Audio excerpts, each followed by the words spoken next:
Hello and welcome back to Excelsive.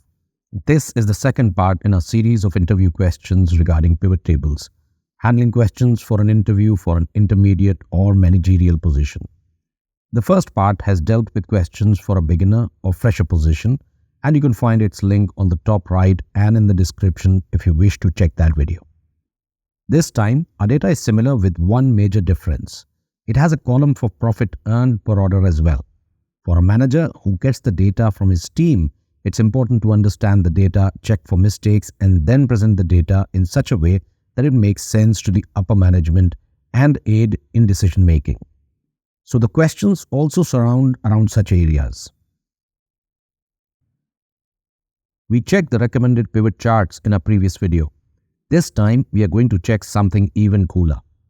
If you click on Recommended Pivot Tables under the Insert tab, you will see relevant pivot tables according to Excel that can provide insight in your data.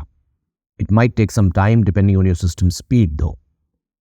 The interviewer may ask you to make some sense of this data by a pivot table, which is kind of a tricky question as towards his intentions, whether he wants to see a sum of the total order amount or specific to a particular client, or he simply wants to check the profit earned in a certain month. Whatever it is, chances are you will find it in here.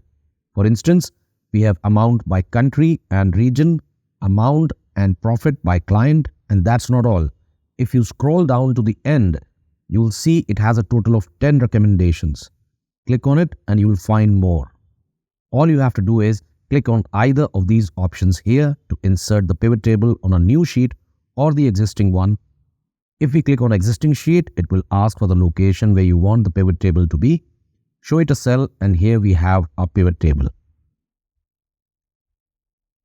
This is another favorite of the interviewers. They would ask this question just to test your knowledge about pivot tables because as the name indicates, classic pivot table layout is, well, classic. And not many Excel users know about it, let alone use it. But it is really helpful in certain scenarios where the pivot table is too long to scroll.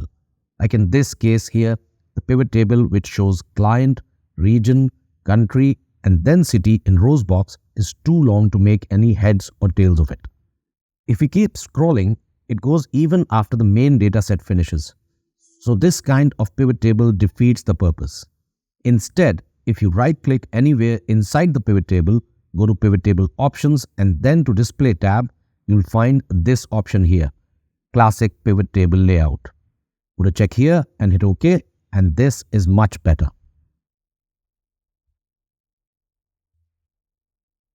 Grouping data is a nice technique to summarize data in a pivot table. In my last video, I had shown how you can group data by months and quarters, but that was something that was available to you in the menu. What about when you are asked to group these dates as weeks? If we go in the group option from here, you don't find anywhere it says weeks. But if you look closely, there is an option here that says number of days and is grayed out no matter what option you choose. But if you select only days, this option gets activated. In here, you can change it to 7 and hit OK. Now you have your data grouped as weeks. Just a side note, you're not limited to grouping dates. You can make your custom groups as well. For instance, let's say you want these cities in a separate group. Just select them and right-click and choose Group. And here you have them in a separate group. You can also rename this group to something of your choice, but you can't do it from here. You'll have to change the name from the formula bar like this. Slicers have been around since Excel 2010, but I hardly see them in daily use, which is a shame because they truly are an awesome feature. In my view, they can completely replace filters and to an extent, pivot tables too. I had made a video about how would slicers do that. You should check that if you wish to understand them in detail. For this video, if you are asked about slicers, you can go in the Insert tab while being in the pivot table and click on Slicers. Just make sure that you are highlighting a cell inside the pivot table and not the data table here, because slicers can be applied for both.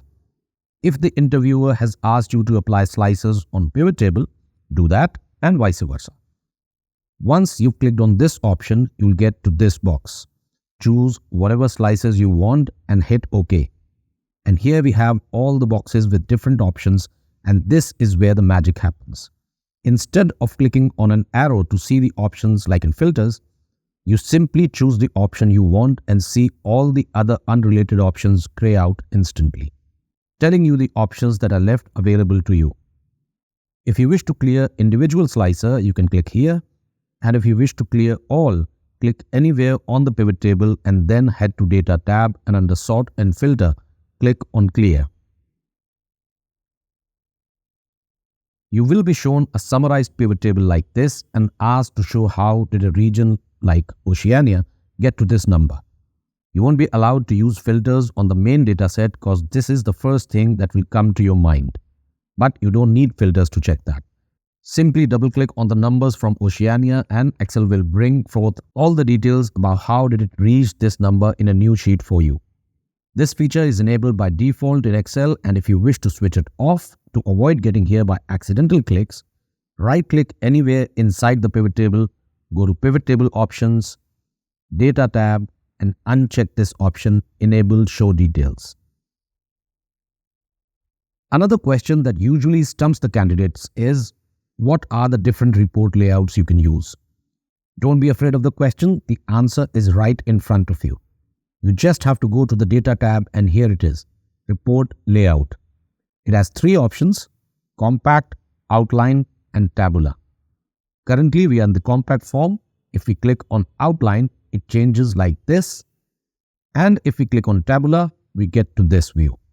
Though this view is a bit cluttered as of now, but if we go in Subtotals and click on Do Not Show Subtotals, now it's a much better layout.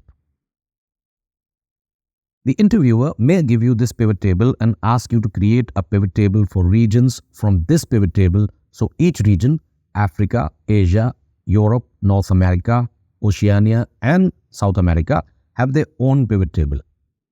Your first instinct would be to copy this data and then create separate sheets for all this by having each region in the report filter.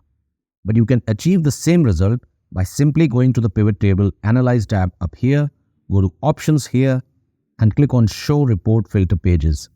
It will ask which field do you want report filter of, and just remember it will only show those fields which we have in the filters box here.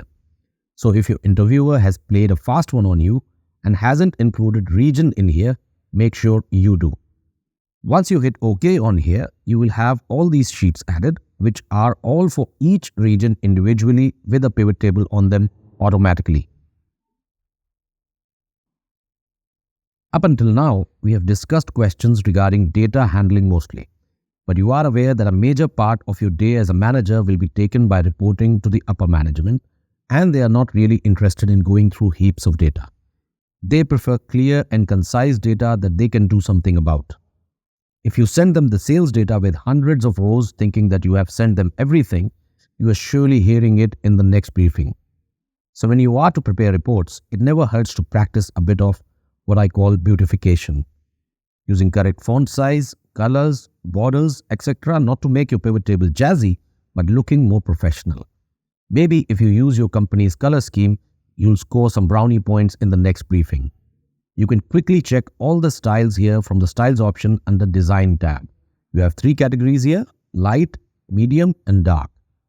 And if nothing matches what you want, you can go in here, New Pivot Table Style, and customize nearly every aspect of your pivot table. The interviewer may ask you to add data bars, color scales, or icon sets, and while you are still in the pivot table multiverse, it might not register straight away that these options are nowhere to be found under pivot table options. Instead, they are under the Home tab in conditional formatting in plain sight, as they say. To apply them, just like any other fields where you have to apply conditional formatting, you have to select them all. So let's select all the fields with amount and profit from here and then make your pick. Just a side note, if you notice closely, the fields in a profit column don't have their data bars all the way to the end, no matter how high their value is relative to other values in the profit column. That is because we have selected both columns and are applying the data bars relative to all the cells, and since values in the amount column are greater than those of the profit column, the data bars are not filling the cells as they should. Instead, if we are to select just the profit column and then apply the data bars, result will be different. So always remember, while applying data bars, color scales, or icon sets, it will apply these features relative to your selection. If you wish to have a comparative analysis with other items in the same column, don't select everything at once. So these are the top 9 questions I've been told are being asked by interviewers regarding pivot tables while looking for candidates applying for intermediate or managerial positions. I hope this will help you in landing your dream job, and if you're already in your dream job, maybe something in my video will be able to get you some of those brownie points I mentioned earlier. If that's the case, I think this video deserves a like, an appreciative comment, or maybe a feedback and subscription, don't you?